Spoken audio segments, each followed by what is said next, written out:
கர்த்தர் நல்லவர், அவர் கிருபை என்றும் உள்ளது. மற்றும் ஒரு எபேசியர் வேத பாட ஆராய்ச்சியின் மூலமாக பரலோக வாழ்வை பூமியில் வாழ வேண்டும் என்று அவளோடு வந்திருக்கிற உங்கள் ஒவ்வொருவரையும் அந்த அனுபவங்கள் உங்கள் நடைமுறை வாழ்வில் நீங்கள் பெற்றுக்கொள்ள தேவன் அந்த வெளிப்பாடுகளை இந்த நாளில் எங்களுக்கு தருவாராக என்று சொல்லி வாழ்த்தி வரவேற்கிறேன்.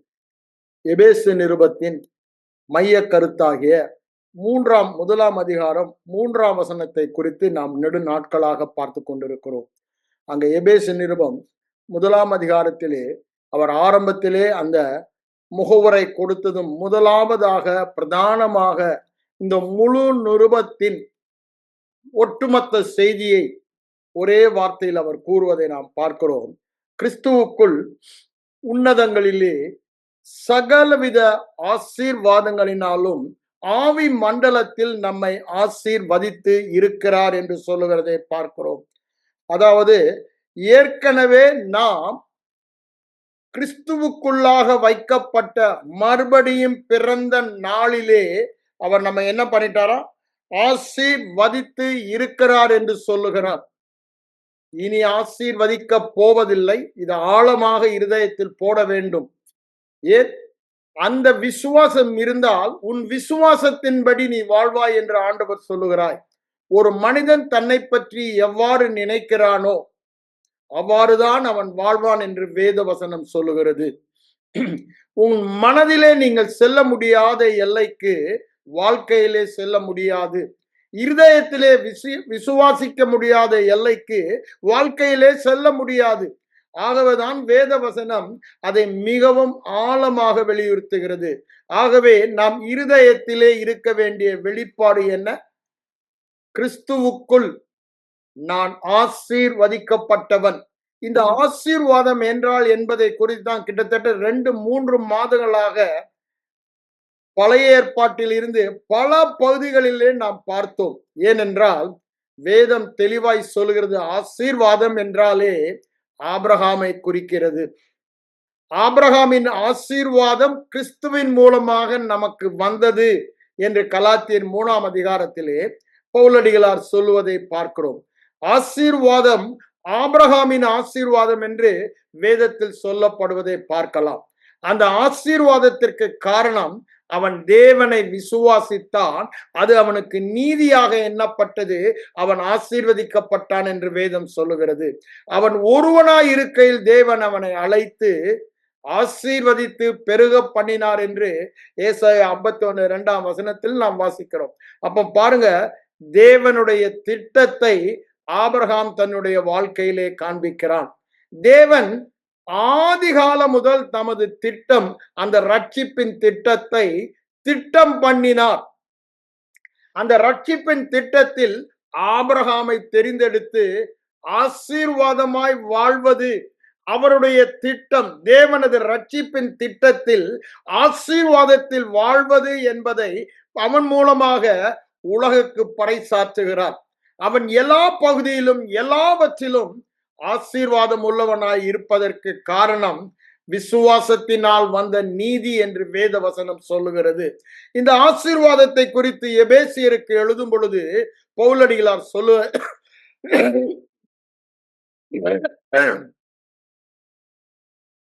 சொல்லுவதெல்லாம் என்னவென்றால், கிறிஸ்துவுக்குள் மறுபடியும் பிறந்த ஒவ்வொரு புது சிருஷ்டியும் ஆசீர்வதிக்கப்பட்டு இருக்கிறார்கள் என்று சொல்லுகிறார். ஆகவே யாபேசை போல என்னை ஆசீர்வதியும் ஆண்டவரே என்று ஜெபிக்கிற இடத்தில் நாம் இல்லை. இன்னைக்கு அறியாமையினாலே அவ்வாறு சிலர் ஜெபிக்கிறார்கள். நாம் எந்த இடத்தில் இருக்கிறோம்? ஆசீர்வதிக்கப்பட்டு இருக்கிறோம். ஆகவே பவுலடிகளாரை போல நாம் ஜெபிக்க வேண்டும், யாபேசை போல அல்ல.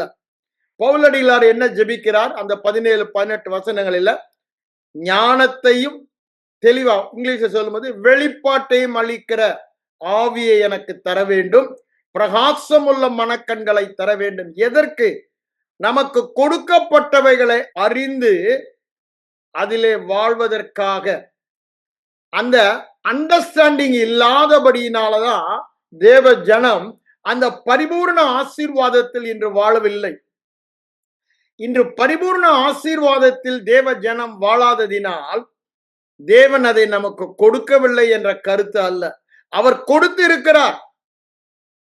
கொடுத்ததை அறிந்து புரிந்து வாழாதபடியினாலே நமக்கு அவ்வாறு நம்முடைய ஐம்புலன் அறிவு சொல்லுகிறது.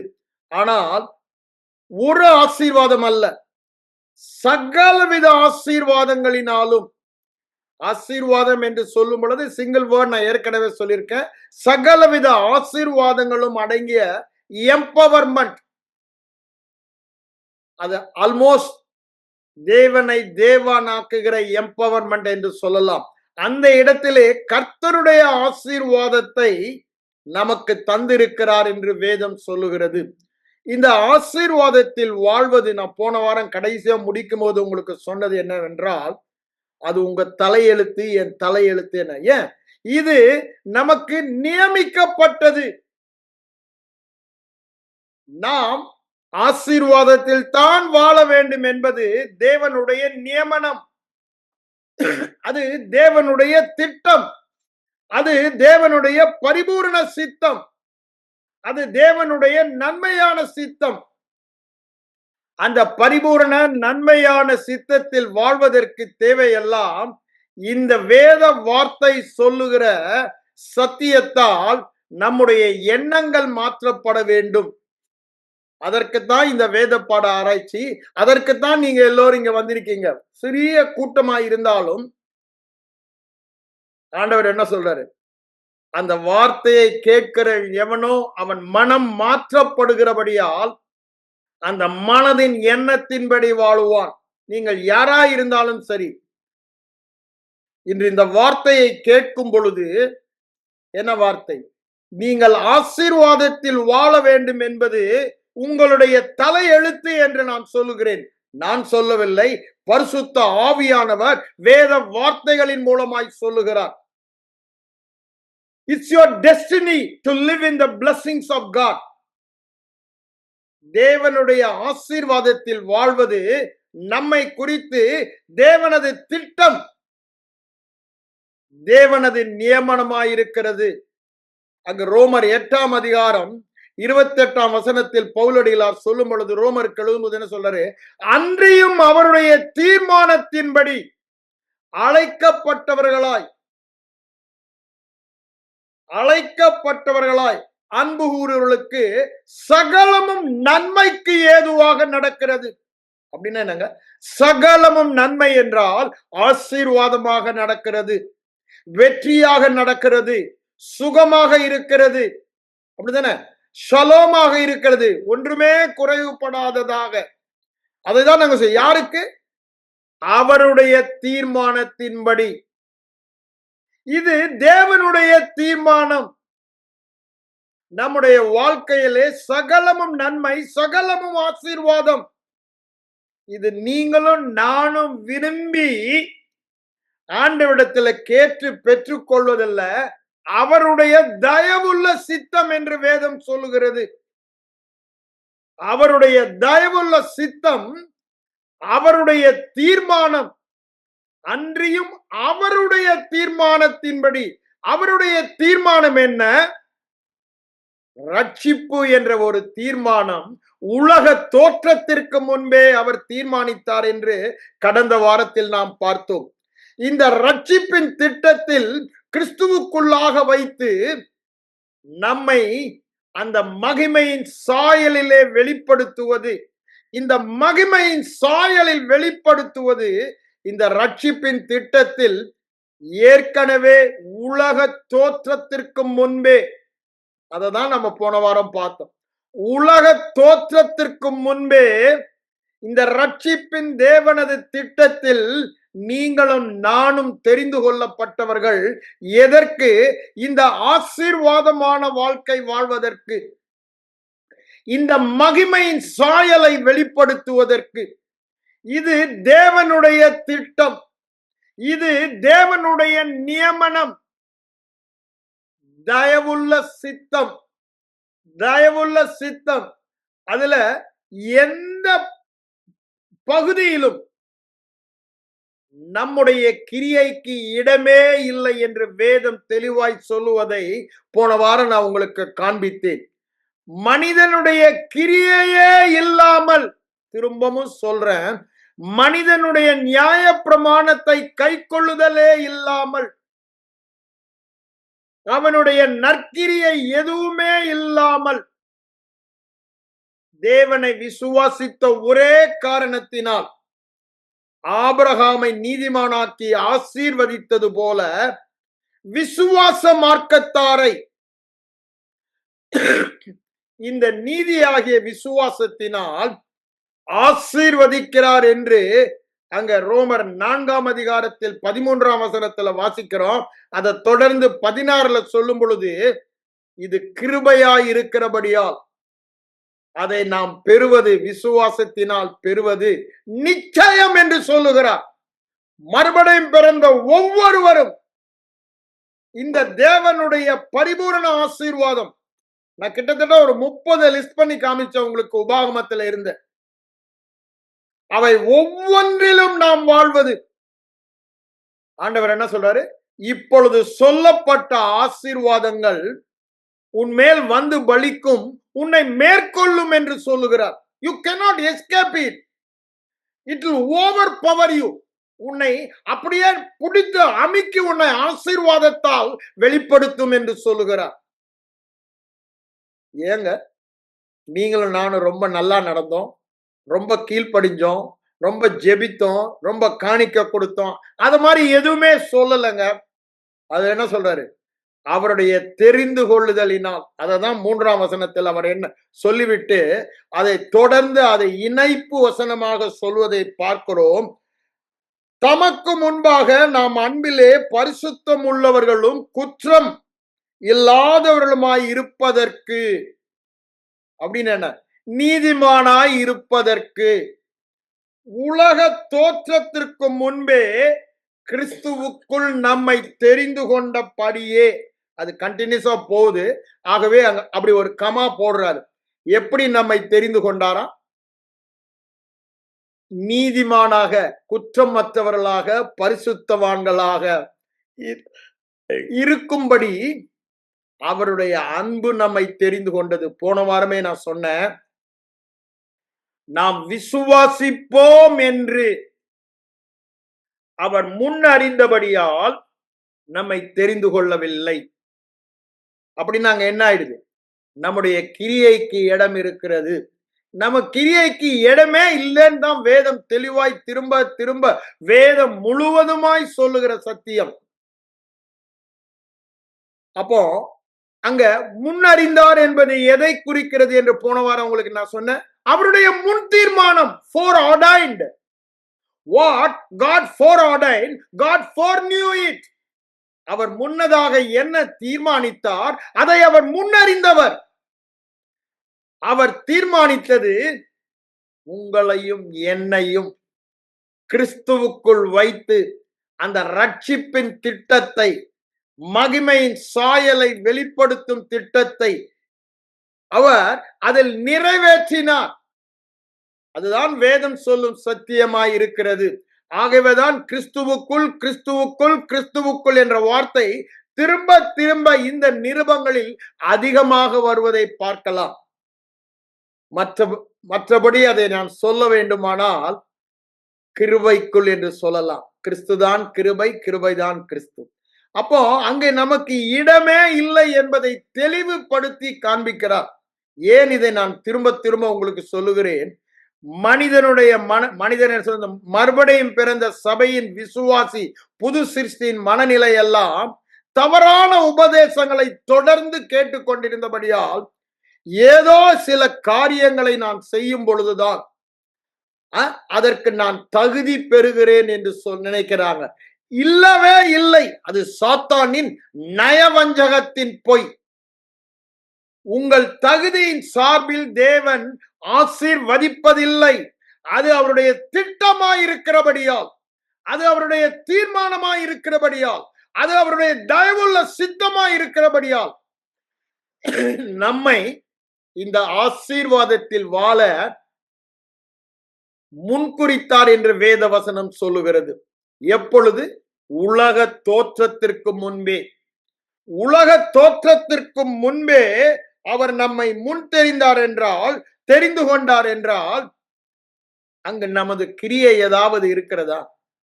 சுத்தமாக நம்முடைய கிரியை இல்லை. ரோமர் 11:6 சொல்றாருல, கிருபை என்றால் அங்கு கிரியைக்கு இம்மி அளவு கூட இடம் இல்லை.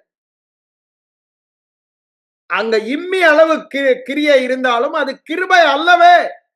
அது கிருபையா இருக்க முடியாது. ஆனால் வேதம் இங்கு தெளிவாக சொல்லுகிறது, உலக தோற்றத்திற்கு முன்பே இந்த ஆசீர்வாதத்தில் வாழ அவர் நம்மை முன்குறித்தார் என்றால் அதன் அர்த்தம் தான் என்ன? கிருபை. தகுதியே இல்லை, சம்பாதிக்க முடியாது. தேவன் அதை எனக்கு இலவசமாக தரைய.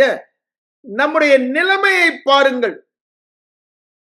தேவன் நம்மை தெரிந்தெடுக்கும் முன்பாக நாம் இருந்த நிலைமையை பாருங்கள். நல்லவன் ஒருவனும் இல்லை, எல்லோரும் பாவம் செய்து மகிமையற்று போனார்கள், எல்லோரும் ஆக்கினைக்குள்ளாக தீர்க்கப்பட்டார்கள், ஒருவரும் இல்லை. நாம் பாவிகளாய் இருக்கையில், நாம் துரோகிகளாய் இருக்கையில், நாம் அக்கிரமங்களிலும் பாவங்களிலும் மரித்தவர்களாய், தேவனுக்கு கீழ்ப்படியாத கோபாக்கினையின் பிள்ளைகளாய் இப்பிரபஞ்சத்தின் வானமண்டல ஆவியின்படி வாழ்ந்து கொண்டிருக்கும் பொழுது அவர் நம்மை உலக தோற்றத்திற்கு முன்பே தெரிந்து கொண்டார் என்று வேதம் சொல்லுகிறது. நாம் எப்படிப்பட்டவர்களாய் இருந்தோம், அப்படிப்பட்டவர்களை தம்முடைய பிள்ளையாக்கும்படி தெரிந்து கொண்டார். எதற்கு? அந்த பரிபூரண ஆசீர்வாதத்தில் வாழ்ந்து அவருடைய மகிமையின் சாயலை வெளிப்படுத்துவதற்கு. இந்த ஒரு வசனத்தை நான் திரும்ப திரும்ப உங்களுக்கு படிக்கணும்னு நினைக்கிறேன். உங்க இருதயத்துல ஆழமா போகிற வரைக்கும் 2 தெசலோனியருக்கு வாங்க. நான் போன வாரம் வாசித்த நினைக்கிறேன், திரும்பவும் அதை நான் உங்களுக்கு சொல்லுகிறேன். அவர் என்ன சொல்றார் பாருங்க, 13ஆம் வசனத்துல, கர்த்தருக்கு பிரியமான சகோதரரே, நீங்கள் ஆவியினாலே பரிசுத்தமாக்கப்படுகிறதினாலும் சத்தியத்தை விசுவாசிக்கிறதினாலும் ரட்சிப்பு அடையும்படிக்கு எப்படி? சத்தியத்தை விசுவாசித்து ஆவியினாலே பரிசுத்தமாக்கப்பட்டு ரட்சிப்பு அடையும்படிக்கு ஆதி முதல். அததான் அங்க உங்களுக்கு சொல்ல வந்த வார்த்தை. The key word in this particular verse, ஆதி முதல், before the foundation of the world, உலக தோற்றத்திற்கு முன்பே தேவனை உங்களை தெரிந்து கொண்டபடியினாலே. எதற்கு தெரிந்து கொண்டார்?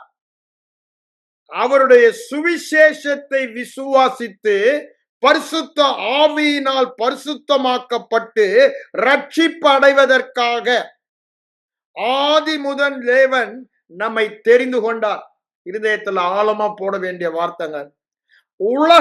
அப்ப என்ன அர்த்தம்? எனக்கு அங்க ஒன்றுமே இல்லை, நான் மார்தட்டம், நான் விசுவாசித்த ஆண்டவரை நான் விசுவாசிப்பேன், ஆண்டவருக்கு தெரியும், அதனாலதான் என்ன முன்னறி கிடையவே கிடையாது. நீ விசுவாசிக்கும்படி உன்னை முன் தெரிந்து கொண்டார் என்று சொல்லுகிறார். நீ விசுவாசித்தபடினால் உன்னை முன்னறிந்து தெரியவில்லை. அது ஒரு தவறான உபதேசம்.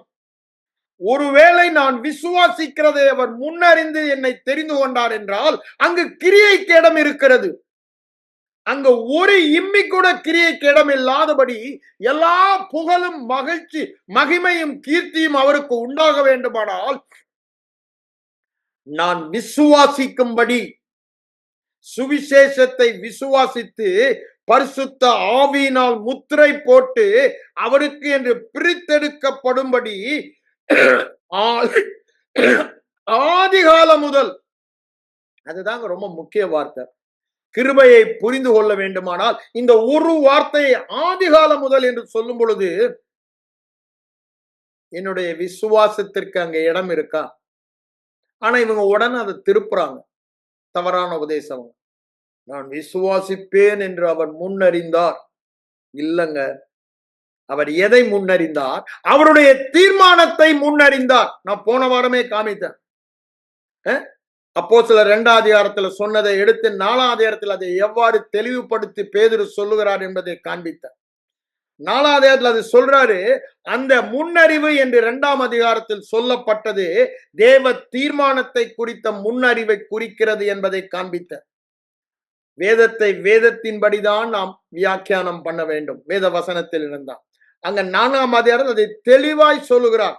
சந்தேகம் இருந்தால் திரும்பவும் ஒரு தடவை அதை நான் உங்களுக்கு வாசித்து விடுகிறேன்.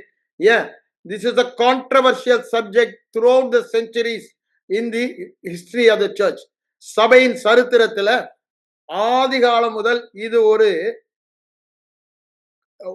எதிர்மறையாக இரு சாரர் ரெண்டு விதமாக சொல்லிக் கொண்டிருக்கிற சத்தியமாய் இருக்கிறபடினாலதான் அதை நான் திரும்பவும் உங்களுக்கு தெளிவுபடுத்த அப்போஸ்தலர் 4ஆம் அதிகாரத்துக்கு வாங்க. அவர் அங்க என்ன சொல்லுகிறார் என்பதை நாம் பார்ப்போம். 27ஆம் வசனம் 4:27.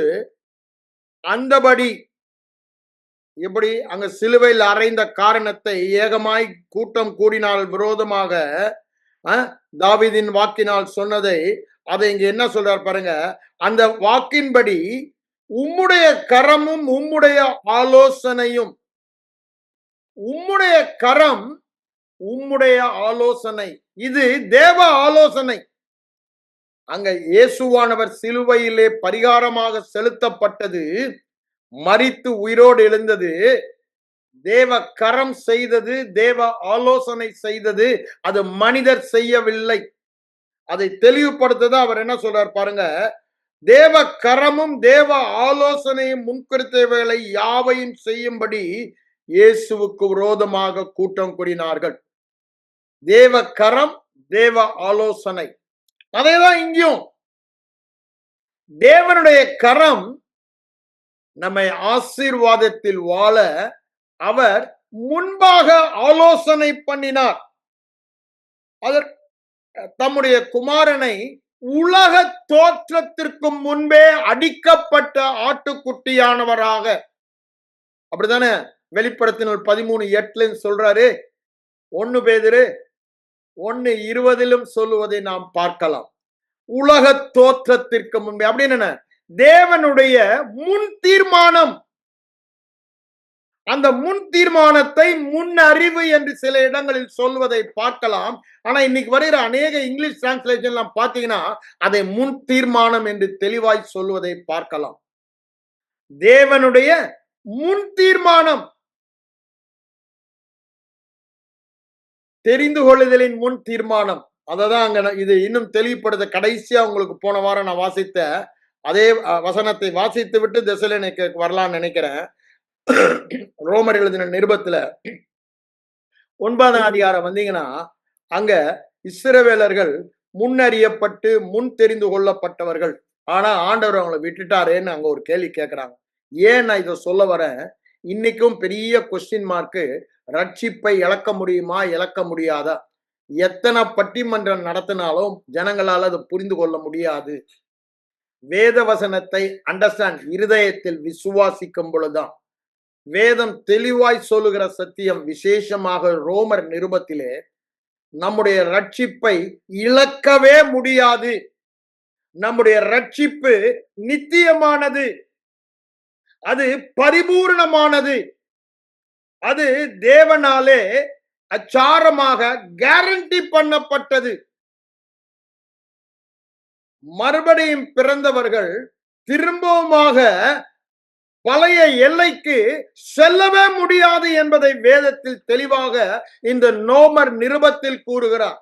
இந்த ரோமன் நிருபத்தின் பிரதான சத்தியமே என்னவென்றால், நாம் நித்திய மகிமைக்கென்று அழைக்கப்பட்டவர்கள். எந்த ஒரு வல்லமையும் அந்த நித்திய மகிமையில் நான் பிரவேசிக்காதபடி தடை செய்ய முடியாது. நான் நித்திய மகிமை அடைவேன் என்பதே இந்த ரட்சிப்பின் திட்டம். அந்த ரட்சிப்பின் திட்டத்தில் அது நிறைவேறவில்லை என்றால் தேவன் அங்கு தோற்று போனவரால், அவருடைய தீர்மானம் தோற்றது என்றால், அவருடைய திட்டம் தோற்றது என்றால் தேவன் தோற்றது என்றுதான் அர்த்தம். அது ஒருபோதும், ஏன், அவர் தேவன், அவர் கடவுள், அவர் தேவன். அவருடைய தீர்மானம் ஒருபோதும் அவருடைய தீர்மானம் உலக தோற்றத்திற்கு முன்பே. அததான் சொல்றாரு. நான் வாசிக்க வந்த வசனத்தை வாசித்து உங்களுக்கு திரும்பி போறேன். ரோமர் 9ஆம் அதிகாரத்துக்கு வாருங்க. அவர் அங்கு என்ன சொல்லுகிறார் பாருங்க. 7ஆம் வசனத்துக்கு வாங்க. இல்ல 11ஆம் வசனத்துக்கு வாங்க. நான் முதல்ல இருந்து வாசித்த நேரம் ஆயிடும். ஏற்கனவே நான் போன வாரம் அதை சொன்னனால நேரா 11ஆம் வசனத்துக்கு போறேன். அவர் எப்படி தெரிந்து கொள்ளப்பட்டவர்களை தள்ளவில்லை என்பதை அங்க விளக்கி கொண்டு போகிறார். அது சொல்லும் போதுதான் சொல்றாரு இங்க, பிள்ளைகள் இன்னும் பிறவாமலும் நல்வினை தீவினை ஒன்றும் செய்யாமல் இருக்கையில் உலக தோற்றத்திற்கு முன்பே நான் தெரிந்து கொள்ளப்பட்டவன் என்றால், ஒன்னும் பறக்கல, நல்லது கெட்டது செய்யல. அததான் இங்க சொல்றாரு. தேவனுடைய தெரிந்து கொள்ளுதலின்படி இருக்கிற, நன்றாக பாருங்க இந்த வசனத்தை ஆழமா பாருங்க. தேவனுடைய தெரிந்து கொள்ளுதலின்படி இருக்கிற, இதை நீங்கள் அறிந்து புரிந்து கொண்டீர்களானால் உங்கள் மனம் மறுரூபமாக்கப்பட்டபடியால், உங்கள் விசுவாசம் வளர்ந்து காணப்படுகிறபடியால் ஆசீர்வாதத்தில் தான் வாழ்வீங்க. இட் இஸ் யுவர் டெஸ்டினி என்று சொன்னனே, அது நிறைவேறுதை காண்பீர்கள். அதற்காக இதை கொஞ்சம் கவனமா கேளுங்கன்ற. இவர் என்ன சொல்ற பாருங்க. தெரிந்து கொள்ளுதலின்படி இருக்கிற அவருடைய தீர்மானம், தேவனுடைய தெரிந்து கொள்ளுதலின்படி இருக்கிற தேவ தீர்மானம் என்ன? உலக தோற்றத்திற்கு முன்பே மாசற்றவனாக, இல்ல குற்றமற்றவனாக, பரிசுத்தமுள்ளவனாக, அவருக்கு முன்பாக ஆசீர்வதிக்கப்பட்டவனாய் இருப்பதற்கு தேவன் என்னையும் உங்களையும் தெரிந்து கொண்டார். அது தேவ தீர்மானம். அன்றியும் அவருடைய தீர்மானத்தின்படி அழைக்கப்பட்டவர்கள் நீங்கள், நான். நமக்கு சகலமும் ஆசீர்வாதமாக நன்மையாக நடக்கிறது. இது உலக மக்களுக்கு சொல்லப்பட்டதல்ல, தெரிந்து கொள்ளப்பட்டு அழைக்கப்பட்டவர்களுக்கு சொல்லுகிறார். அது தேவ தீர்மானத்தில் முன்குறிக்கப்பட்டவர்களை சொல்லுகிறார். அந்த முன்குறிக்கப்பட்டவர்கள் அது தேவ தீர்மானமாய் இருக்கிறபடியால் அவர்கள் அப்படிதான் வாழ்வார்கள். சகலமும் நன்மையாக தான் அவர்களுக்கு முடியும். அவர்கள் மகிமைப்படுவது நிச்சயம். அவர்கள் மகிமைப்படாமல் ரட்சிப்பை இழக்க முடியாது. அததான் அங்க தெளிவாய் சொல்லுகிறார். இங்க அதை தான் விவரிக்கும் போது என்ன சொல்றாரு, அதற்கு ஒரு உதாரணத்தை காமிக்கிறாரு. இஸ்ரவேல் மக்களை அநேக இடங்களில் காண்பிப்பதை பார்க்கலாம். இங்க இவர்களை காண்பிக்கும் பொழுது தேவனுடைய தெரிந்து கொள்ளுதலின்படி இருக்கிற அவருடைய தீர்மானம். அங்க தீர்மானம் யாக்கோபை குறித்து சொல்லுகிறது. நான் இன்று உங்களுக்கு சொல்ல வருகிற தீர்மானம் உங்களையும் என்னையும் குறித்து இந்த எபேசு நிருபத்திலே சொல்லுகிறாரே, உலக தோற்றத்திற்கு முன்பே நம்மை தெரிந்து கொண்ட தீர்மானத்தை சொல்ல வருகிறேன். எதற்கு? கிறிஸ்துவுக்குள், கிறிஸ்துவுக்குள் சுவிசேஷத்தின் பரிபூரண ஆசீர்வாதத்தோடு பவுலடிகளார் வாழ்ந்தது போல நாமும் வாழ வேண்டும். இந்த தீர்மானத்தை நான் சொல்லுகிறேன். தேவ தீர்மானம் can ஒருபோதும் தோற்று போக முடியாது. can never fail.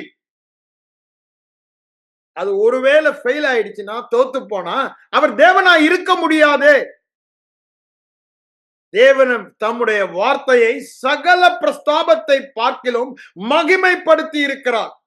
அவருடைய தீர்மானத்தை தம்முடைய வார்த்தையிலே நமக்கு சொல்லி இருக்கிறார். நன்றாக யோசித்து பாருங்க. நாம் ரட்சிப்பை இழக்க முடியுமா? நாம் ஆசீர்வாதம் இல்லாமல் வாழ முடியுமா? ஆசீர்வாதத்தில் தான் வாழுவோம், நன்மையில தான் வாழுவோம்.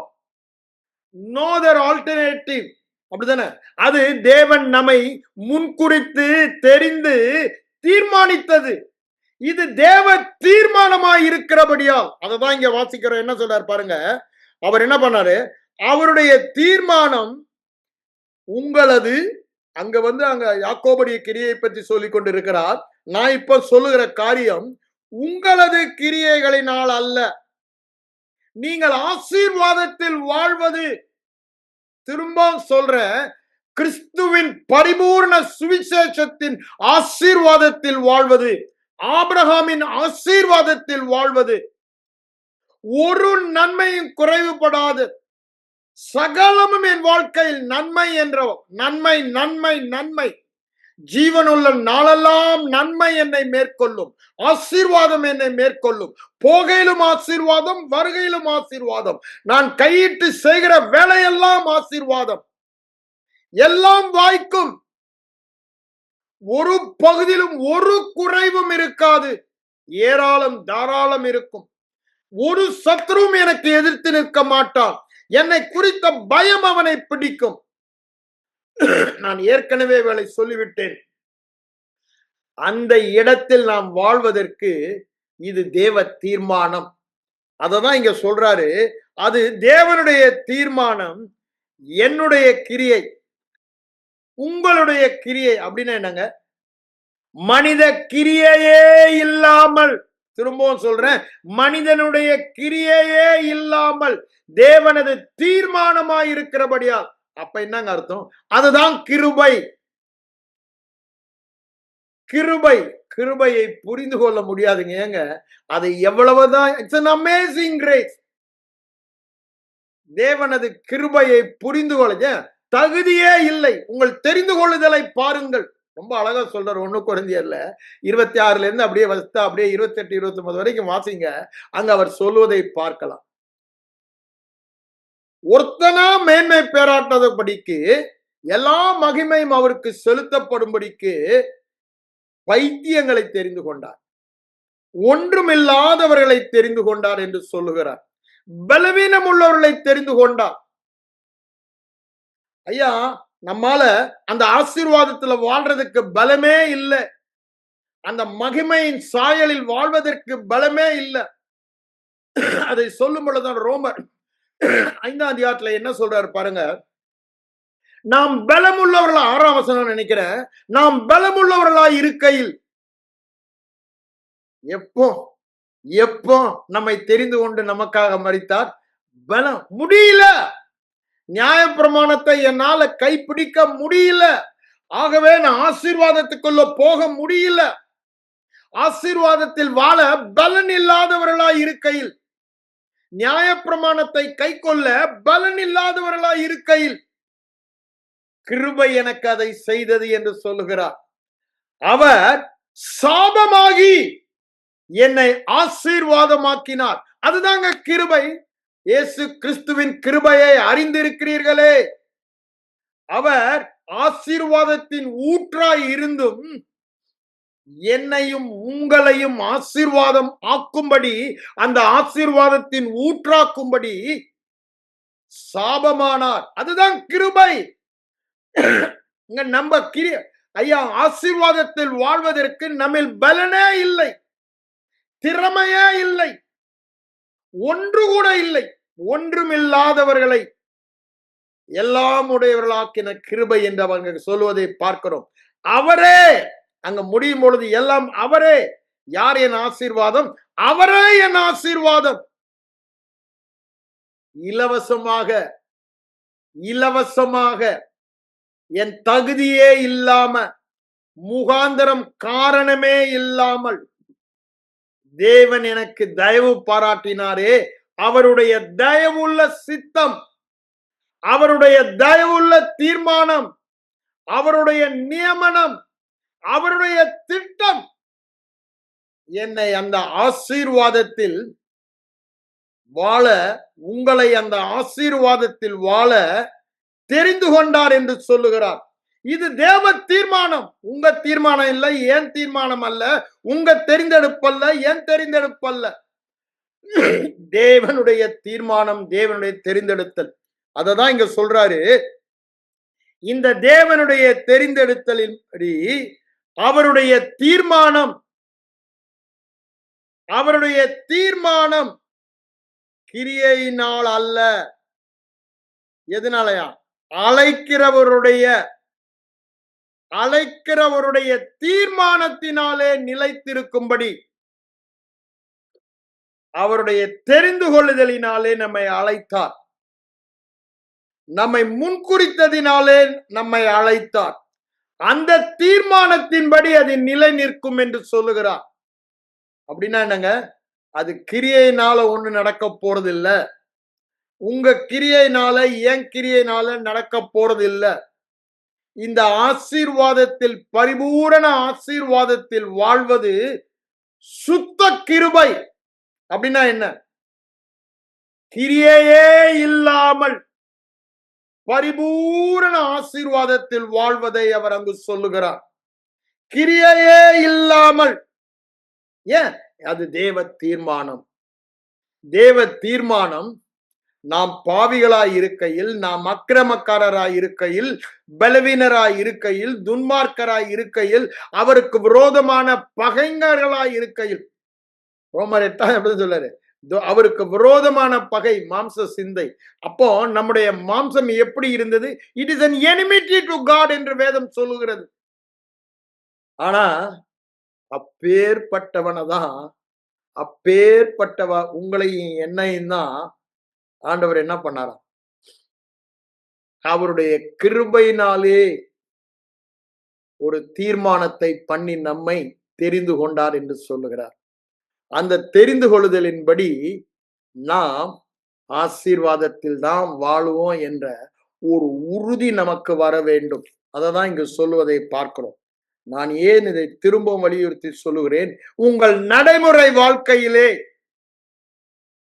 இந்த பரிபூரண ஆசீர்வாதத்தில் நீங்கள் வாழ வேண்டுமானால் உங்கள் மனம் இந்த சத்தியத்தால் மாற்றப்பட வேண்டும். உங்களை பார்க்காதீங்க. நீங்க பார்க்க வேண்டியதெல்லாம் கிருபையை மாத்திரம்தான். சிலுவையில் இயேசு என்ன செய்தார்? அந்த கிருபையினாலே சகல ஆசீர்வாதங்களினாலும் தேவனுடைய முன் அறிவின்படி, முன் தெரிந்து கொள்ளுதலின்படி, தேவ தீர்மானத்தின்படி, தேவ நியமனத்தின்படி, அவருடைய தயவுள்ள சித்தத்தின்படி, அவருடைய முன் ஆலோசனையின்படி கிறிஸ்துவுக்குள் வைக்கப்பட்டு ஆசீர்வதிக்கப்பட்டு இருக்கிறேன்.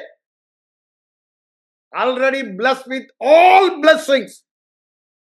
ஒன்று கூட இல்ல, எல்லாம், நோ எக்ஸெப்ஷன், ஆல்.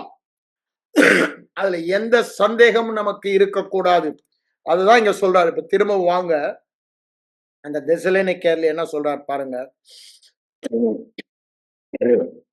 தெசலோனிக்கே நிருபத்துக்கு வாங்க, அங்க நான் வாசிக்கிறேன். 2 தெசலோனிக்கேயர்ல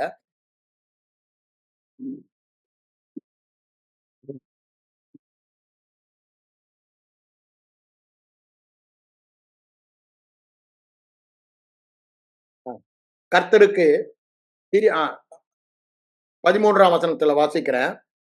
2ஆம் அதிகாரத்துல 2 தெசலோனிக்கேயர்ல, கர்த்தருக்கு பிரியமான சகோதரரே, நீங்கள் ஆவியினாலே பரிசுத்தமாக்கப்படுகிறதினாலும் சத்தியத்தை விசுவாசிக்கிறதினாலும், ஆவியினாலே பரிசுத்தமாக்கப்பட சத்தியத்தை விசுவாசிக்க உலக தோற்றத்திற்கு முன்பே நம்மை முன்குறித்தார் என்றுதான் என்ன சொல்றாரு? பரிசுத்தவான்களாக நம்மை முன்குறித்தார் என்று அங்க சொல்லுவதை பார்க்கிறோம். இங்க என்ன சொல்றாரு பாருங்க. ஆதி முதல் தேவன் உங்களை, அதே தான் சொல்றாரு, தெரிந்து கொண்டபடியே. அங்க தெரிந்து கொண்டபடியே இங்கேயும் தெரிந்து கொண்டபடி. நீங்களும் நானும் எப்பொழுதுமே மனதுல இங்க ஒண்ணு, இங்க ஒண்ணு என்ன இருக்கணும்? நான் தெரிந்து கொள்ளப்பட்டவன். என் இருதயத்தில் அந்த உறுதி எப்பொழுதுமே இருக்க வேண்டும். நான் சாதாரணமானவன் அல்ல. தேவ தீர்மானத்தின்படி தெரிந்து கொள்ளப்பட்டவன். தேவனுடைய ரட்சிப்பின் தீர்மானத்தில், திட்டத்தில் நான் தெரிந்து கொள்ளப்பட்டவன். தேவனுடைய மீட்பின் திட்டத்தில் நான் தெரிந்து கொள்ளப்பட்டவன். I am not an ordinary. ஐயா, அது என்ன காரணம் கேட்டீங்கன்னா என்னால சொல்லவே முடியாது. என்ன காரணம்? நான் போன வாரமே சொன்னேன். நீ என் பார்வையில் அருமையானவன், நான் உன்னை இழுத்து, அவர்தான் இழுத்து கொண்டாரு. நான் பாவியா இருக்கையில் அவர்தான் என் மேல அன்பு கூர்ந்தார். நான் முன்பு அன்பு கூறல, அப்படிதானே? 1 யோவான் 4:10 சொல்லும்போது அவர் நம் மீது அன்பு கூர்ந்து, அவர் அன்பு கூர்ந்தபடினால்தான் நாம அன்பு கூர்ந்தோம். அதனால நம்ம அன்பு கூறுவோன்னு அறிந்து அவர் செய்யலைங்க. அவருடைய அன்புதான் முதல் என்று சொல்லுகிறது. அவருடைய அன்புதான் எல்லாவற்றையும், அந்த 8ஆம் அதிகாரம் முடிவை பாருங்க, ரொம்ப அழகா சொல்லுவார். தேவ அன்பு. அப்போ எல்லாமே நம்முடைய கிரியையே இல்லைன்றது தெளிவாய் வேதம் திரும்ப திரும்ப வேதம் முழுவதும் சொல்றது. தேவனுடைய தீர்மானத்தின்படி தெரிந்து கொள்ளப்பட்டு அழைக்கப்பட்டவர்கள். எதற்கு அழைக்கப்பட்டவர்கள்? நன்மையிலே, ஆசீர்வாதத்திலே, தேவ மகிமையை வெளிப்படுத்துபவர்களாக வாழ தேவ தீர்மான, அன்றியும் அவருடைய தீர்மானத்தின்படி அழைக்கப்பட்டவர்கள். உலக தோற்றத்திற்கு முன்பே பரிசுத்தம் உள்ளவர்களாக, மாசற்றவர்களாக, குற்றமற்றவர்களாக இருப்பதற்கு தெரிந்து கொள்ளப்பட்டவர்கள். இங்கே என்ன சொல்றாரு பாருங்க, ஆதி முதல் ரட்சிப்படைவதற்கு நாம் தெரிந்து கொள்ளப்பட்டோம் என்று சொல்லுகிறார். அதற்காக பவுலடியார் என்ன பண்றாரு? தேவனை சோத்தரிக்கிறார். அப்ப நீங்களும் நானும் என்னங்க பண்ணணும்? ஆசீர்வதியும் ஆண்டவரே, ஆசீர்வதியும் கர்த்தாவே அப்படின்னு பாட்டெல்லாம் பாடிட்டு இருக்க சொல்லல, சோத்திரம் பண்ண சொல்றாரு. ஒவ்வொரு நாளும் ஆண்டவரே உம்முடைய அனாதி தீர்மானத்தின்படி, உம்முடைய அனாதி சிநேகத்தால், உம்முடைய காருண்யத்தால் என்னை உம்மோடு இணைத்து உமக்குள்ள வைத்து அந்த உலக தோற்றத்திற்கு முன்பே நீ தெரிந்து கொண்ட தீர்மானத்தினால நான் ஆசீர்வாதமாய் இருக்கிறேன் என்று நன்றி சொல்லதான் சொல்றார். அப்படிதானங்க? நன்றி சொல்லுகிறார். எஞ்சிய அழுது கூப்பாடு போட சொல்லல. தேவ தீர்மானத்தில், தேவ திட்டத்தில், தேவ தெரிந்து கொள்ளுதலில், கிறிஸ்துவுக்குள் நான் என்னவாக இருக்கிறேன் என்ற வெளிப்பாட்டை பெற்று நன்றி சொல்லுகிறார். அததான் இங்க பவுலடிகளார் செய்வதை எல்லா இடங்களிலும் பார்க்கலாம். என்ன சொல்றார் பாருங்க, தேவனை ஸ்தோத்தரிக்க கடனாளிகளாய் இருக்கிறோம் சொல்லிட்டு அர்த்தவசனம் என்ன சொல்றாரு? நீங்கள் நம்முடைய கர்த்தராய் இயேசு கிறிஸ்துவின் மகிமையை அடையும் பொருட்டாக எங்கள் சுவிசேஷத்தினாலே அந்த ரட்சிப்புக்கு உங்களை அழைத்தார். எதற்கு உங்களையும் எங்களையும்? உலக தோற்றத்திற்கு முன்பே, ஆதிகால முதல் ரட்சிப்பு என்று சொல்லும் பொழுது எதை சொல்லுகிறார் என்பதை இங்கு தெளிவுபடுத்துகிறார். இங்க என்ன சொல்றார் பாருங்க, மகிமை, இயேசு கிறிஸ்துவின் மகிமை, இயேசு கிறிஸ்துவின் மகிமை, இயேசு கிறிஸ்துவின் ஆசீர்வாதம், இயேசு கிறிஸ்துவின் மகிமை, இயேசு கிறிஸ்துவின் சுகம், இயேசு கிறிஸ்துவின் வெற்றி, இயேசு கிறிஸ்துவின் நன்மை அடையும் பொருட்டாக சுவிசேஷத்தினாலே விசுவாசித்து ரட்சிப்படையும்படிக்கு ஆதிகாலம் முதல் தேவன் உங்களையும் என்னையும் தெரிந்து கொண்டார். அதுல ஏதாவது சந்தேகம் இருக்காங்க? எவ்வளவு தெளிவா சொல்லுகிறார். அப்ப ஏங்க சபையில இவ்வளவு குழப்பம்? சத்துரு வந்து என்ன பண்றானா? ஆண்டவர் விதை விதைக்கிறாரு வேதவசனத்துல, இதெல்லாம் ஆவியானவர் வச்சிருக்காரு. அவன் களையை விதைக்கிறான். அந்த களை தான் பிரச்சனையே. ஜாக்கிரதையாக இருக்க வேண்டும். நாம் என்ன சத்தியத்தை கேட்கிறோம்? சுவிசேஷ சத்தியத்தையா, நியாய பிரமாணத்தையா? நன்றாக புரிந்து கொள்ள வேண்டும். சுவிசேஷ சத்தியம்தான் விசுவாசம் தரும். இது நான் சொல்லிக் கொண்டிருப்பது புது உடன்படிக்கையின், புது சிருஷ்டியின் ஸ்லாக்கியங்கள் கிறிஸ்துவுக்குள் என்று நிருபங்களிலே சொல்லப்படுகிறதே, அதை உங்களுக்கு சொல்லிக் கொண்டிருக்கிறேன்.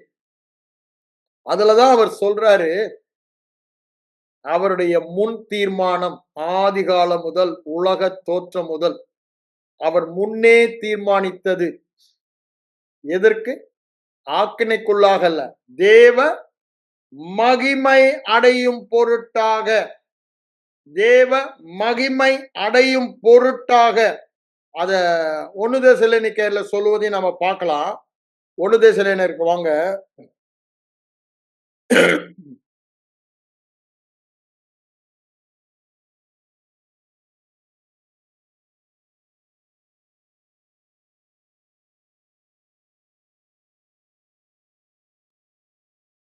5ஆம் அதிகாரத்துல 9ஆம் வசனத்துல என்ன சொல்றாரு பாருங்க. 1 தேசம் தேவன் நம்மை கோபாக்கினைக்கென்று தீர்மானம் பண்ணவில்லை, தெரிந்து கொள்ளவில்லை, அழைக்கவில்லை. தம்முடைய கர்த்தராய இயேசு கிறிஸ்து மூலமாய் ரட்சிப்பு அடைவதற்கே மகிமை. இந்த ரட்சிப்பு தான் இங்க என்ன சொன்னாரு? மகிமை அடையும் பொருட்டாக, மகிமையும் அடையும் பொருட்டாக அந்த ரட்சிப்புக்கு நம்மை அழைத்தார். ஆசீர்வாதம் அடையும் பொருட்டாக, வெற்றி அடையும் பொருட்டாக, தேவ சாயலை வெளிப்படுத்தும் பொருட்டாக அந்த ரட்சிப்புக்கு நம்மை நியமித்தார். யாருங்க நியமித்திருக்காரு? நீங்களும் நானுமா? அவர் நியமித்தார். அவர் நியமித்ததை மாற்ற முடியுமா? நான் ஆசீர்வாதத்தில் தான் வாழுவேன், நான் அந்த பரிபூர்ண சுவிசேஷ ஆசீர்வாதத்தில் வாழ வேண்டும் என்பது அவர் நியமித்தது. அவர் நியமித்தது, அவர் நியமித்தது, அவருடைய தீர்மானம், அவருடைய நியமனம், அவருடைய தயவுள்ள சித்தம், அவருடைய முன் ஆலோசனை. இதுதான் வேதம் சொல்லும் சத்தியம். அதை நம்ம ஆழமா அறிந்து கொண்டோமானா, கிரியை இல்லாமல் தெரிந்து கொண்டு நம்மை அழைக்கிறாரே, அவராலே அது நம்முடைய வாழ்விலே வெளிப்படும் என்று சொல்லுகிறார். கிரியையே இல்லாமல் ரொம்ப தெளிவாய் சொல்லுகிறாருங்க. இந்த ஆசீர்வாதத்தில் வாழ்வதற்கு உலக தோற்றத்திற்கு முன்பே நாம் பலவீனம் உள்ளவர்களாய் இருக்கும் பொழுது, பலவீனம் உள்ளவர்களாய் இருக்கும் பொழுது அப்படின்னா என்ன? இந்த ஆசீர்வாதத்தில் நாம் வாழவே முடியாது. இதெல்லாம் எட்டாத கனி. நான் உங்களுக்கு இந்த கடந்த 2 மாதங்களில் அதை விவரித்து காண்பித்தேன். அது ஒவ்வொன்றும் உங்க வாழ பூமியில் உள்ள சகல ஜாதிகளிலும் நீங்கள் ஆசீர்வதிக்கப்பட்டிருப்பீர்கள். உங்களிலே வியாதி இருக்காது, மலடு இருக்காது, கற்பம் விழுதல் இருக்காது. அது எட்டாத கனியா இருக்கா பிரதர்? வியாதி உலகம் ஃபுல்லா வியாதியில் இருக்கும் பொழுதுனா ஐயா அதை கிருமி பற்றி கொள்ளுன்றாங்களே. ஆனா ஆண்டவர் சொல்றது என்னங்க? வாட் இஸ் இம்பாசிபிள், அததான் ஆசீர்வாதம் என்று. ஆசீர்வாதம் என்று சொல்லும் பொழுது சாதாரண மனிதர்கள் வாழ்கிற வாழ்க்கை அல்ல. சாதாரண மனிதர்கள் வாழ்ந்தல் என்றால் that is possible. பட் இங்க அவர் சொல்றது something impossible. பூமியில் உள்ள சகல ஜாதிகளிலும் நீ மாத்திரம் ஆசீர்வதிக்கப்பட்டிருப்பாய். அவர்களுக்கு வரப்பண்ணின வியாதியை நான் உனக்கு வரப்பண்ணேன். வியாதியை உன்னை விட்டு விலக்குவேன். நீ பயப்படுகிற கொடிய ரோகங்கள் ஒன்றும் உனக்கு வராது. மலடு இருப்பதில்லை, கற்பம் விழுவதும் இல்லை. அப்படித்தானே சொல்றாரு. உன்னை எனக்கு சொந்தமாக தெரிந்து கொண்டேன். எதற்கு? புகழ்ச்சி, மகிமை, கீர்த்தியில் நீ சிறந்திருக்கும்படி. நீ செய்வதெல்லாம் வாய்த்து மகிமை, புகழ்ச்சி, கீர்த்தியில் நீ சிறந்து. ஐயா, மகிமையில உனக்கு ஈக்குவல் ஒருவனும் இல்ல, கீர்த்தியில உனக்கு ஈக்குவல் ஒருவனும் இல்ல, புகழ்ச்சியில உனக்கு ஈக்குவல் வரும். எல்லாவற்றிலும் நீதான் சிறந்தவன். கொஞ்சம் யோசித்து பாருங்க. Is it possible? Yes, it is possible. ஏன்? அது என்னை சார்ந்தது அல்ல. என்னை சார்ந்ததானால், என் கிரியையை சார்ந்ததானால், என் கீழ்ப்படுதலை சார்ந்ததானால், நான் கை கொள்ள வேண்டிய காரியமாய் இருந்தால் அது ஒருபோதும் முடியாது. இங்க என்ன சொல்லிட்டாரு? அது தேவ தீர்மானம். அது தேவ தீர்மானம். அது தேவ தீர்மானம். தேவனுடைய தெரிந்து கொள்ளுதலின்படி இருக்கிற கிருபை. இந்த கிருபை என்பது தேவனுடைய தெரிந்து கொள்ளுதல். தேவ தெரிந்து கொள்ளுதலின் கிருபையை சொல்லுகிறார். திரும்ப நான் ரோமருக்கு வாங்க. அதை எடுத்து நான் உங்களுக்கு சொல்ல இஷ்டப்படுகிறேன். ரோமர் 9ஆம் அதிகாரத்துக்கு வாங்க. அவர் என்ன சொல்றார் பாருங்க. பிள்ளைகள் இன்னும் பிறவாமலும் நல்வினை தீவினை ஒன்றும் ஒன்றும் ஒன்றும் உலக தோற்றத்திற்கு முன்னே நம்மை தெரிந்து கொண்டாரே. இந்த ஆசீர்வாதத்தில், ரட்சிப்பில், மகிமையில் வாழ. அப்போ என்ன அர்த்தம்? ஒரு நல்ல கெட்ட காரியம் நாம் அப்போ இதுல அந்த கண்டிஷனே இல்லை. இது மனிதன் கொண்டு வந்தது. பிசாசு மனித மூளையை எப்படிப்பா, அது எப்படிப்பான்னு சொல்லி அவன் கொண்டு வந்தது. ஆனால் வேதம் சொல்லும் சத்தியம், நல்லது கெட்டது ஒண்ணுமே நீ செய்யல, அப்பமே இந்த ஆசீர்வாதத்தில் தான் நீ வாழ வேண்டும், அதுதான் உன் தலையெழுத்து என்று அவர் தீர்மானம் பண்ணிவிட்டார். அன்றியும் அவருடைய தீர்மானத்தின்படி ஆசீர்வாதத்தில் வாழ தெரிந்து கொள்ளப்பட்டவர்கள் சகலமும் ஆசீர்வாதமாய்தான் நமக்கு நடக்கும். உன் விசுவாசத்தின்படி உனக்கு ஆக கடவுது என்று சொல்லுகிறார். நீ மனதில் எப்படி நினைக்கிறாயோ அப்படிதான் வாழ்வாய் என்று சொல்லுகிறார்.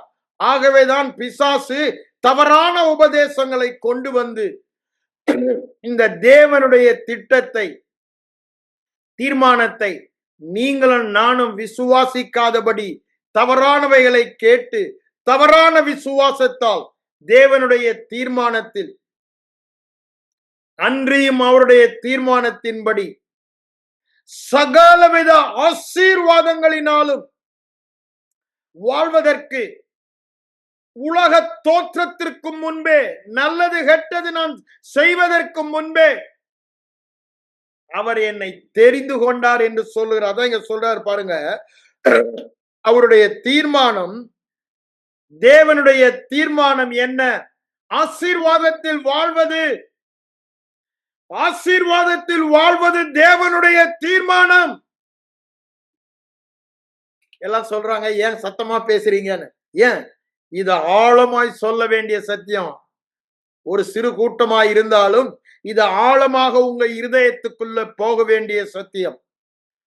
தேவ தீர்மானம், தேவ தீர்மானம் சகல ஆசீர்வாதத்திலும், சகல நன்மையிலும், பரிபூரணத்திலும்,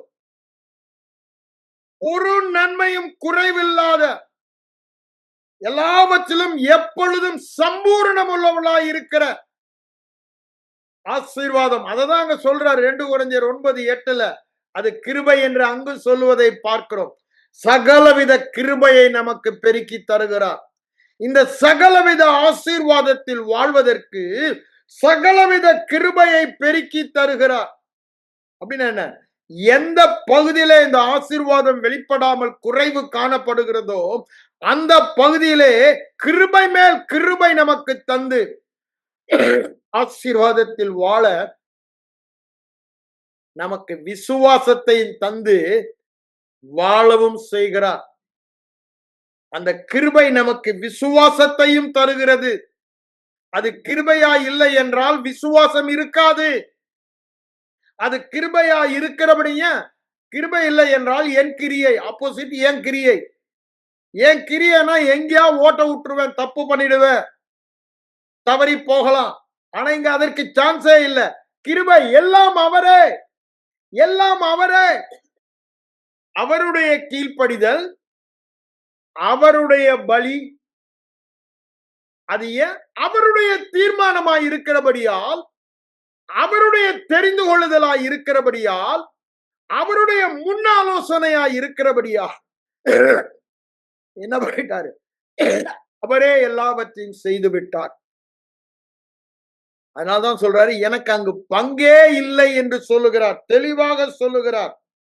அழைக்கிறவராலே, தெரிந்து கொள்ளுகிறவராலே, அழைக்கிற, அன்றியும் அவருடைய தீர்மானத்தின்படி அழைக்கப்பட்டவர்கள், அன்றியும் அவருடைய தீர்மானத்தின்படி தெரிந்து கொள்ளப்பட்டவர்கள், அது நிலை நிற்கும் என்று சொல்லுகிறார். கிரியைகளினால் அல்ல, அழைத்தவருடைய தீர்மானத்தினாலே, என்னுடைய உங்களுடைய கிரியைகளினால் அல்ல. அந்த ஆசீர்வாதம் நம் வாழ்க்கையில் வெளிப்படுவது அழைத்தவர், தெரிந்து கொண்டவருடைய தீர்மானம். அதைதான் இங்கு சொல்லுகிறார்.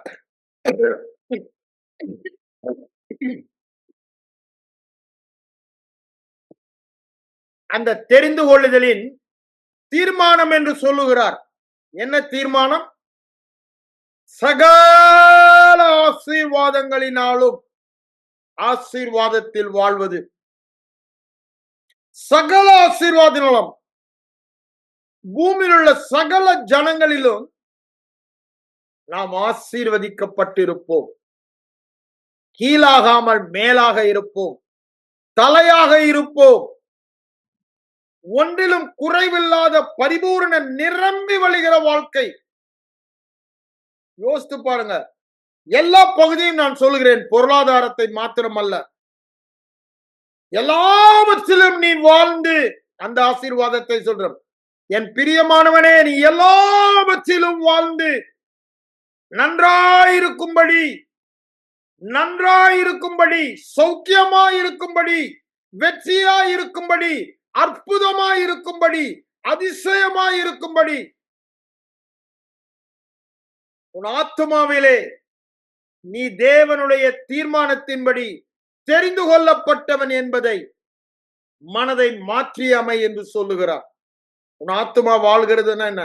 உன் ஆத்துமாவின் எண்ணங்கள், நான் தேவ தீர்மானத்தில் தெரிந்து கொள்ளப்பட்டவன், நான் தேவ தீர்மானத்தில் தெரிந்து கொள்ளப்பட்டவன், நான் தேவ தீர்மானத்தில் தெரிந்து கொள்ளப்பட்டவன், தேவ தீர்மானத்தில் தெரிந்து கொள்ளப்பட்டவன். திரும்ப திரும்ப சொல்லுங்க. எவ்வளவுக்கு எவ்வளவு வாயை திறந்து சொல்றீங்களோ, நான் உங்களுக்கு சொல்லும் போது எனக்குள்ள ஒரு சந்தோஷம், மகிழ்ச்சி. அதனாலதான் சத்தமும் ஜாஸ்தி ஆகுது. தொண்டையில இரிட்டேஷன் இருந்தாலும் அதை பற்றி கவலைப்படாம என் சத்தம் வருவதற்கு காரணம் என்ன? அவ்வளவு அற்புதமான செய்தியை ஆண்டவர் நம்மோடு சொல்லிக் கொண்டிருக்கிறார்.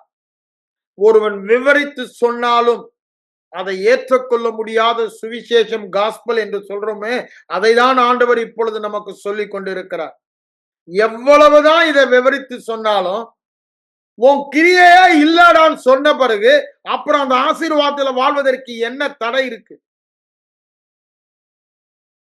அது உன் கிரியையினால் நிலைநிறுத்தப்படவில்லை என்று சொல்லுகிறார். தேவ தீர்மானத்தின் தெரிந்து கொள்ளுதலினால் தான் நீ ஆசீர்வாதத்தில் வாழ்கிறாய்.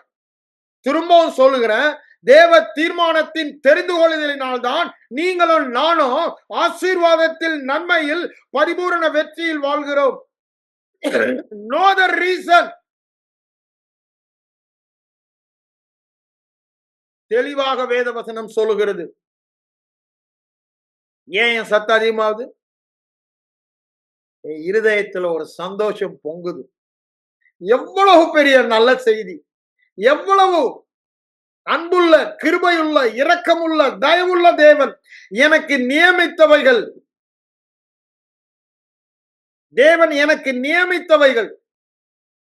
அதை யோசிக்கும் பொழுது, அதை கேட்கும் பொழுது நம்முடைய உள்ளம் துள்ளதான் செய்யும்.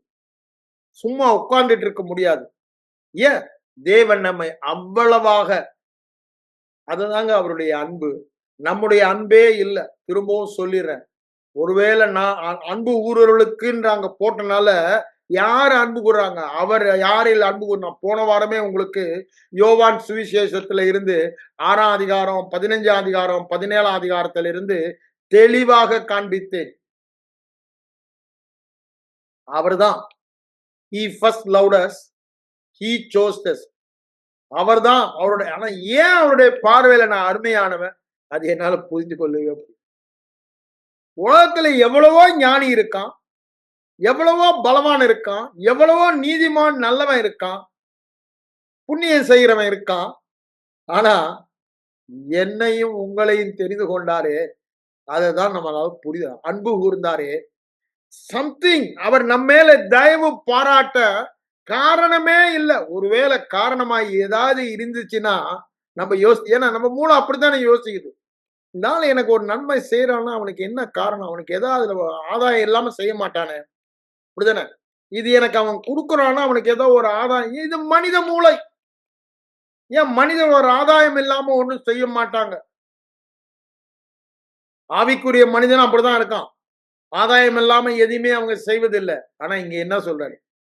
ஆண்டவர் எதையுமே நம்மில் எதிர்பார்க்காம, அதுதானங்க ஆதிகாலம் முதல், உலக தோற்றம் முதல், ஆதிகாலம் முதல், உலக தோற்றம் முதல் நம்மை தெரிந்து கொண்டபடி. எதற்கு தெரிந்து கொண்டார்? கோபாக்கினைக்கு அல்லங்க. கோபாக்கினைக்கு அல்ல. தரித்திரத்துல வாழ்வதற்கு அல்ல. தரித்திரத்தில் வாழ்வதற்கு அல்ல. ஏன் அந்த கிரியைகளை அழிக்கும்படி அவர் ஏன் இந்த பரிபூர்ண ஆசீர்வாதத்தில் வாழ்வதற்கு தான் அங்க 1 யோவான் 3 எழுதுறாரு. பிசாசின் கிரியைகளை அழிக்கும்படிக்கே தேவகுமாரன் வெளிப்பட்டார். நான் தரித்திரத்தில் வாழ அல்ல, நான் குறைவில் வாழ அல்ல, நான் வியாதியில் வாழ அல்ல, நான் தோல்வியில் வாழ அல்ல, நான் இருளின் எல்லையில் மரணத்தின் எல்லையில் வாழ அல்ல, தேவனுடைய எல்லையில் தேவனாக மகிமையின் சாயலை, அவருடைய மகிமையின் சாயலை. அதனாலதான் அங்க ரோமர் 8ஆம் அதிகாரத்துல சொல்றாரு. அங்க ஆனா அது உங்களுக்கு சில பேருக்கு கன்ஃபியூஷன். அதை எடுத்துடுறேன்னு. ரோமர் 8ஆம் அதிகாரத்துக்கு வாங்க. 28ல அதை சொல்லிட்டு அதுக்கப்புறம் என்ன சொல்றாரு பாருங்க.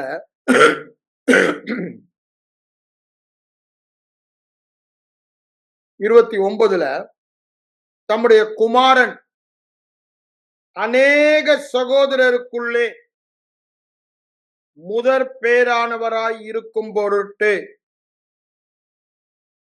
தேவன் எவர்களை முன்னறிந்தாரோ அவர்களை குமாரனுடைய சாயலுக்கு ஒப்பாய் இருப்பதற்கு முன் குறித்திருக்கிறார். என்ன சொல்றாரு? முதற் பேரானவராய் இயேசு இருக்கும்படி, அதாவது எல்லாம் மகிமை புகழ்ச்சி கீர்த்தி அவர் ஒருவருக்கே உண்டாகும்படி உங்களையும் என்னையும் முன்னறிந்தார். அது என்ன அர்த்தம் சொல்றேன்? நான் திரும்பவும் சொல்றேன். தேவனுடைய ஆதிகாலம் முதல் அவர் தெரிந்தெடுத்த தீர்மானத்தை குறிக்கிறது.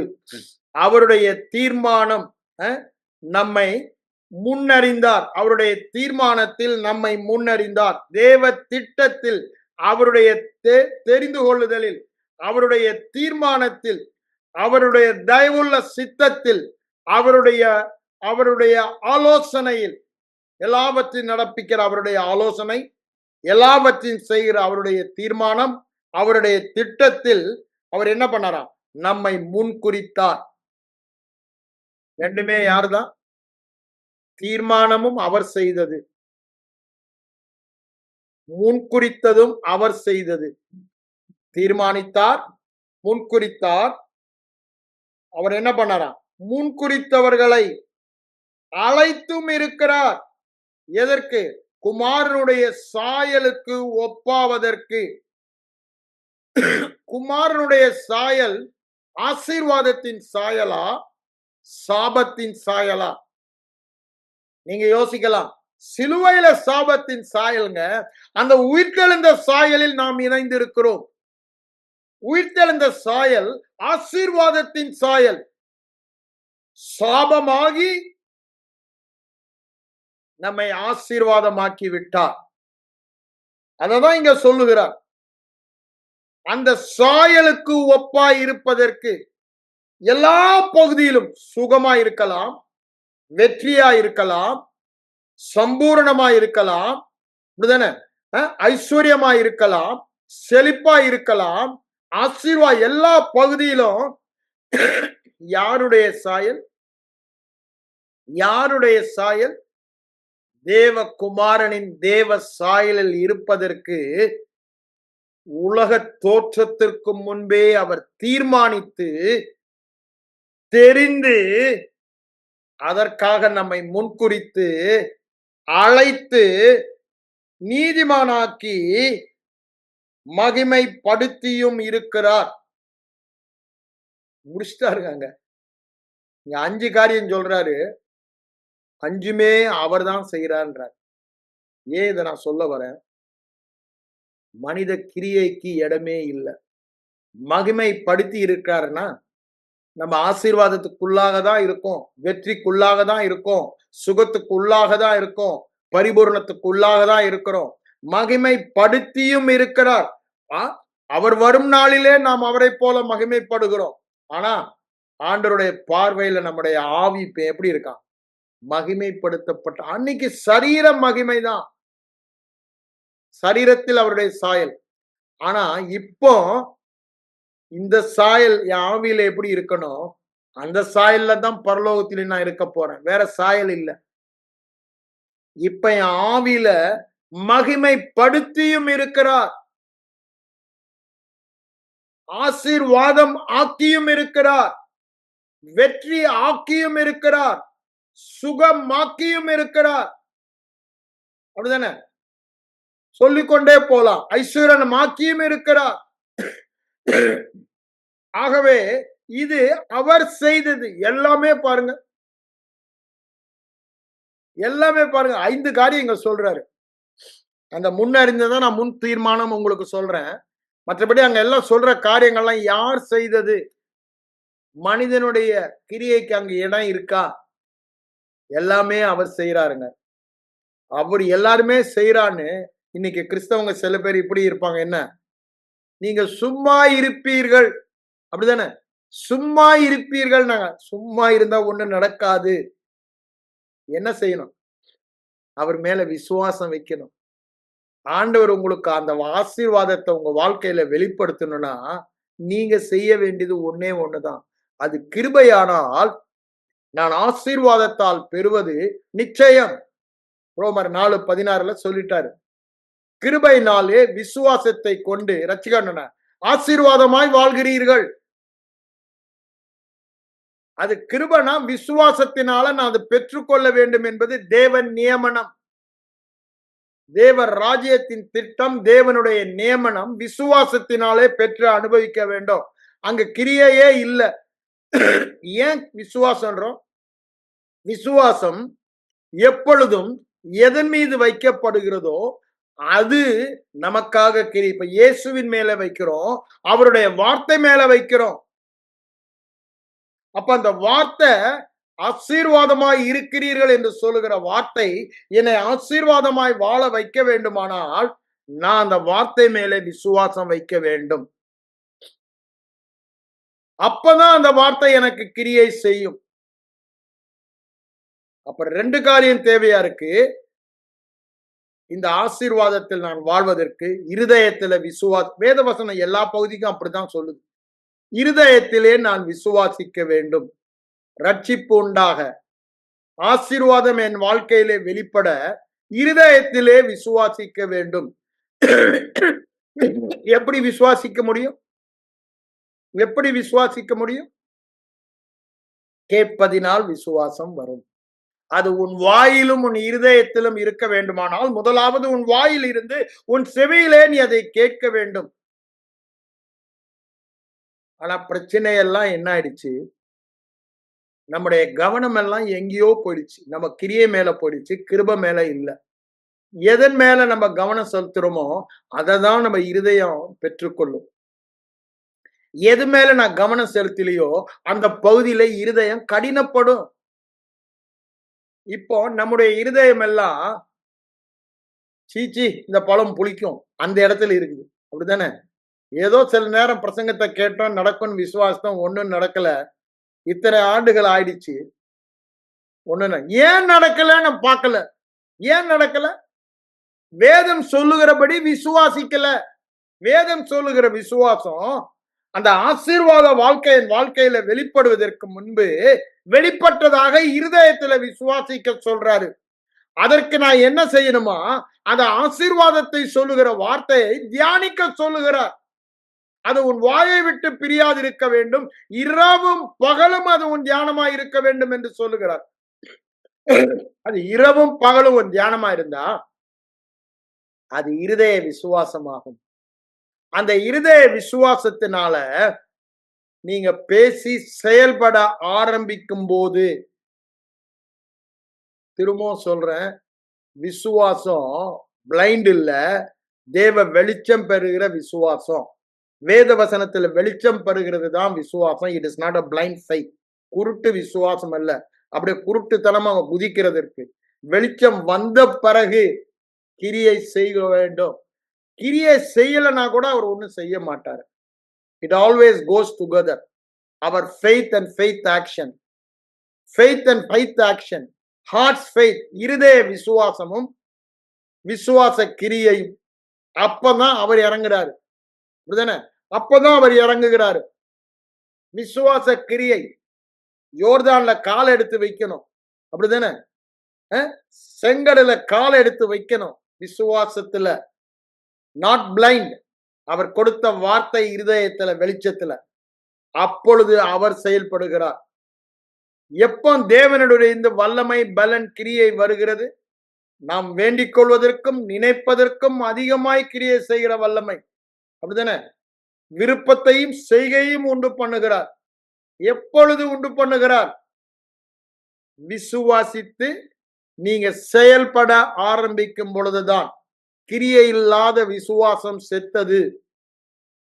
விசுவாசம் இல்லாமல் தேவன் கொடுத்தவைகளை அனுபவிக்கவே முடியாது.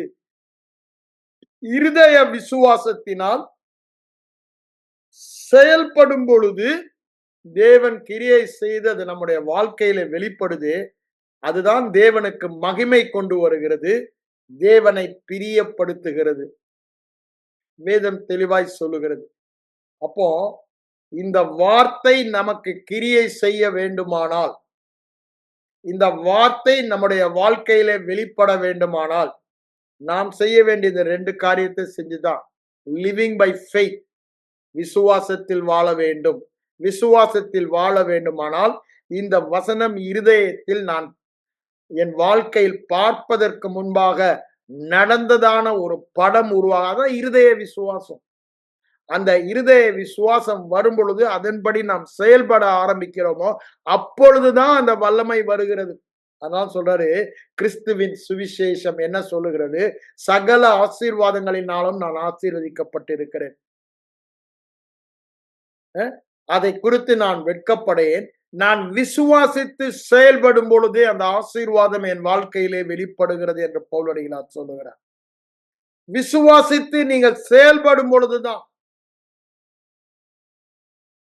இருதயத்துல விசுவாசம் இருக்குன்னு சொன்னாலும் சரி, அதாவது பெற்ற பின்புதான் நான் பெற்றுக்கொள்வேன் சொல்லுகிற மூல விசுவாசம் இருந்தாலும் சரி, ஒண்ணும் நடக்காது.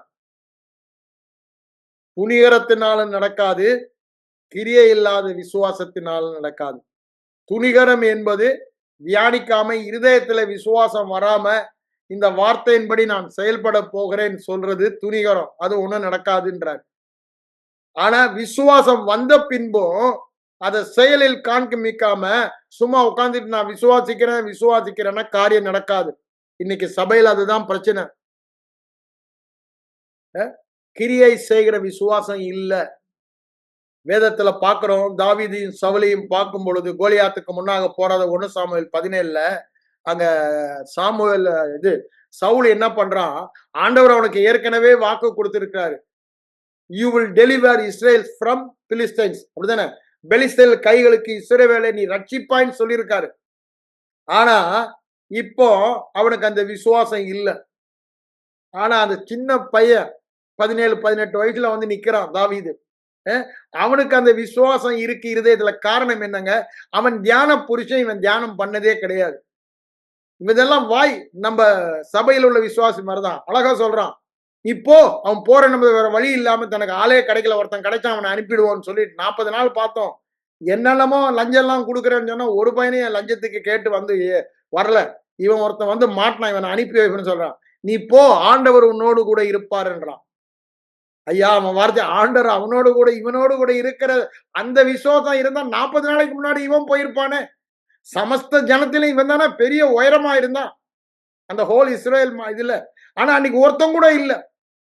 ஆனா இவன் சொல்றான் வாயை தெரிஞ்சு போ, கர்த்தர் ஒண்ணு. இதான் இன்னைக்கு கிறிஸ்தவன், இன்னைக்கு சபை அதுதான்.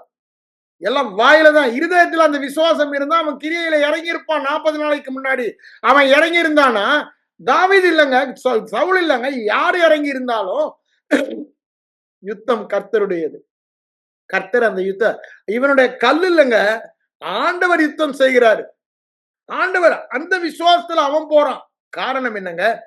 இருதயத்துல விசுவாசிக்கிறான், அவன் செயல்படுகிறான்.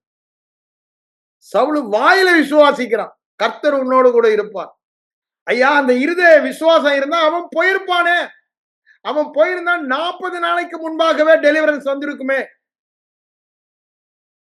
ஏன் இருதயத்துல விசுவாசிக்கல? கிரியையில.